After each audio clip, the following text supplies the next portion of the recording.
Kemudian kedua, mengenai air. Konsepnya adalah vertical drainage. Air hujan ini rahmah dari Allah, dari Tuhan. Rahmah yang diturunkan untuk dimasukkan ke bumi, bukan sesegera mungkin dikirim ke laut. Yang dilakukan sekarang, masuk, kirimkan ke laut, kirimkan ke laut. Bumi kita tidak diresapi oleh air. Karena itu yang kita lakukan adalah memperbanyak sumur-sumur resapan di tiap kampung, di tiap rumah, di tiap jalan. Yang kedua, di samping kanal-kanal dan sungai pun kita siapkan lubang ke dalam, sehingga tanah di bawah Jakarta berisi air kembali. Hari ini tanah di Jakarta makin hari makin sedikit airnya, karena satu, penyedotan, yang kedua, suplai masuk ke dalamnya hampir tidak ada. Karena konsep yang dilakukan adalah horizontal drainage, dialirkan secara horizontal. Saya coba jawab ya pertanyaan Bapak. Yang pertama adalah, apakah program sumur resapan di DKI Jakarta ini efektif, Pak? Sama sekali tidak, Pak. Ada beberapa kali saya sampaikan di dalam seminar di LAPAN, ya, di LIPI dan sebagainya. Kenapa? Karena tidak disadarinya kecepatan turunnya hujan dalam hubungan dengan kelambatan resapan air di dalam tanah. Di mana untuk daerah Jakarta Selatan misalnya, sebagai perbandingan, itu tanahnya tanah residual, tanah merah. Itu kecepatan resapannya, koefisien permeabilitas kita sebut, itu 10 pangkat min 4 paling sedikit ya, sentimeter per detik. Itu bisa sampai 10 pangkat min 8. Hujan yang mengatur bukan tanah, Pak. Hujan yang mengatur adalah apa yang ada di atas, di langit. Dia bisa datang sebentar dan kemudian dengan derasnya dia turun. Derasnya inilah yang disebut banjir. Jadi tidak jodohnya hubungan dengan resapan tanah. Contoh Jakarta Selatan, muka air tanahnya dalam loh di sana, bisa minus 10 meter.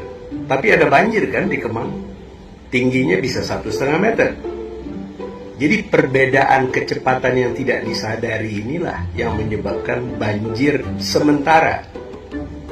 Namun kalau kita lihat di dalam berkas penelitian saya yang saya paparkan di dalam yang saya kirimkan pada Bapak itu, Bapak bisa lihat di sana, di daerah-daerah yang dekat dengan Jakarta Utara sekalipun, di saat musim hujan, muka air tanah full, tinggi. Di musim kering, biasa penduduk pemakai itu. Maka tekanan kondisi air tanahnya dalam. Jadi menurut saya, mengambil air tanah tak bisa dihindari. Semua resapan yang ditelurkan oleh DKI itu ke arah vertikal. Lucu, ada hujan jatuh di genteng, dialirkan lewat tabung, masuk ke resapan. Resapan itu paling 1 kali 1 kali 1 meter. Kalau penuh saya tanya kemana? Oh, dibuang ke got. Loh, ke parit. Bukan itu maksudnya. Dia tetap harus meresap. Kalau you buang ke sana kemana? Ke sungai. Kalau sungainya naik kemana? Banjir. Dan seterusnya dan seterusnya. Jadi coba cara berpikirnya dulu diatur. Sama nggak kita? Baru kemudian kita telurkan. Konsep yang saya teliti dan saya paparkan beberapa kali adalah resapan air hujan tanpa luapan, RAHTL.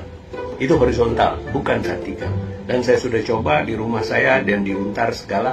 Oke. Artinya optimal itulah, bisa mengatur resapan. Jadi itu kira-kira terhadap gambar yang Bapak kasih, itu lebih gawat lagi. Jadi airnya itu masuk dari lubang yang kecil. Lubang itu dikelilingi oleh beton. Beton itu tidak meresapkan air. Mestinya ongkos buat beli beton itu diganti. Tanah aja dikasih keraka. Sisa-sisa dari runtuhan itu yang kita buang. Kenapa? Porinya besar. Karena porinya besar, daya tampungnya besar, kecepatannya besar, dan sebagainya. Ada banyak kekeliruan di sana. Saya siap untuk misalnya diminta pendapat atau diundang ke sana dan saya cerita, asal didampingi oleh orang DKI-nya, dan saya kasih tahu di mana kesalahannya dan ketidakoptimalannya sistem tersebut. Hal ini saya tekuni karena kebetulan kami adalah ahli tanah. Saya bergerak di bidang geoteknik, khususnya geoforensik dan lingkungan. Jadi saya kira-kira tahu sedikit lah mengenai ini.